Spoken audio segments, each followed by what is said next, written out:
Hello, couponers and grocery shoppers. It is Coupon Overflow here. Today, I'm here going to share my meat haul with you. I set a budget of $150 and I tried to stay within that budget. I want to share with you how I was able to stay within that budget and then give you some tips on each particular type of meat product price range that you could consider and what I consider. When shopping in today's economy, it is very important to keep your budget in mind. Try to stick within your budget. Prices are steady rising, as my mom would say. And as my grandma says, nothing is cheap these days. So let me share with you how I was able to keep my budget intact when shopping for meat. I'd like to say hello to all of the subscribers and thank you so much for continuing to support my channel. Thank you so much for watching. I've been thinking a lot about my grandma lately because she was such a strong woman, and so I've been having to rely on her strength here recently. She left lots of words to live by and lots of wisdom, and in honor of her today, the word today is Frigidaire. And if you don't know what Frigidaire means, I will translate that to you. So I had a very Southern grandma who did not have any teeth, and that was the best way that she could describe the word refrigerator. And not only that, she combined it with the name brand of the refrigerator. So to her, both the fridge and the freezer were one and the same. So if she told you to put something in the Frigidaire, you better knew which section to put it in. So I am trying to stock up my Frigidaire today.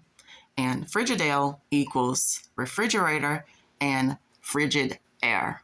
So when you put those two words together, you come up with my grandma's word, Frigidaire. So I am stocking up my Frigidaire on today. I'm thanking God for the opportunity to be able to stock up my fridge. I'm very grateful. So let's go through each type of meat, and then I'm going to break down the prices, the price points that I would consider for each particular cut of meat and each type of meat. So let's start with the chicken wings. Chicken wings are a hot commodity and they are always normally pretty pricey, especially for a large tray like this. The prices I have seen have been pretty outrageous, upwards of $14, $15, $16, $17, sometimes $18 and $20 for just a tray of chicken wings. I will search through until I find one that is reasonably priced. Now, I found 2 trays of chicken wings for around the $10 price point. That is the price that I would like to pay. If I wasn't able to find any around that price point, then I would be willing to go up to about $12 to $14, but I wouldn't really go past that. So I found a tray for $10.69 and then one for $10.34. Pretty good price. And me and my son can pretty much eat off these for a few times. I typically don't like large size wings, like the big horse looking wings. I don't really like those typically. Sometimes you can find some a little bit smaller, but normally for me, if they are pretty large, then that means they're full of hormones. So I really don't like to pick them up extremely large. I do think a package like this is a much cheaper option than going out to a wing restaurant and trying to get wings that way. I like to have wings on hand so that when my son, who is a picky eater and also autistic, wants to eat the same thing over and over, I eat chicken wings or chicken fingers or chicken nuggets. I try to keep stuff like that on hand for him so that he's not asking to go out to fast food restaurants.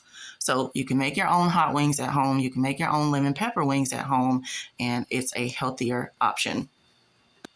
I typically don't freeze large packs of meat like this as they are. I will open a package and break them down, as we say in the South. So I will separate them out into separate dinner portions. Next, let's look at chicken thighs. Now, I picked up 4 packs of chicken thighs. I tried to pick up $20 worth, and I think I pretty much did that.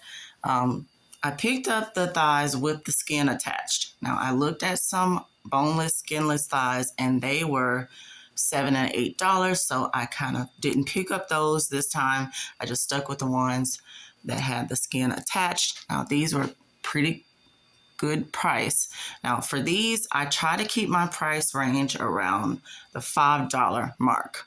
So, and I did pretty good by staying in budget because each of these packages were a lot less than $5. They were actually even less than $4. So I did really good on that.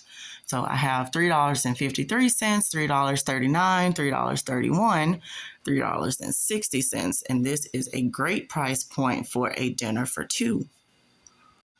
Next, when I pick up chicken tenderloins, I like to keep my price range in the $10 mark, and that is because typically when you reach that price point, you can break the package down into two dinners, so it turns out to be around $5 per dinner, which is a good price, and that is way cheaper than you're going to go to a restaurant and get a chicken tender meal or combo, whatever the case. So I like to have these on hand for the chicken lover in my life. For this particular package, I paid $9.54, which I feel is a great price across two dinners. Next, I will mention a whole chicken that I picked up. It's getting harder and harder to find a chicken for $5 or less. I remember the days when they were $5 and less, but gone are those days. Normally, you're going to find them $8, $9, and $10. I stuck with trying to find one that was under the $8 price, trying to find the cheapest chicken that I can pick up, and this is the one that I found at $7.62. I love to take these and roast them off for a good Sunday dinner. I picked up a slab of ribs for around $10.32. Really good price, really unheard of. And then this is a name brand farm product. Says it's natural, which is great. So this would typically also be a Sunday dinner or a special occasion dinner, and then you can have leftovers with this. So this was a great item at a great price.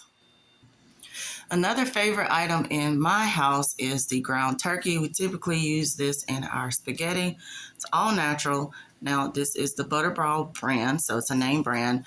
I typically like to pick these up every single time that I go to the grocery store, and you can have several dinners out of these. I typically only use it for spaghetti, but the cost on this, even though you see that pick 5, I didn't get 5 of them.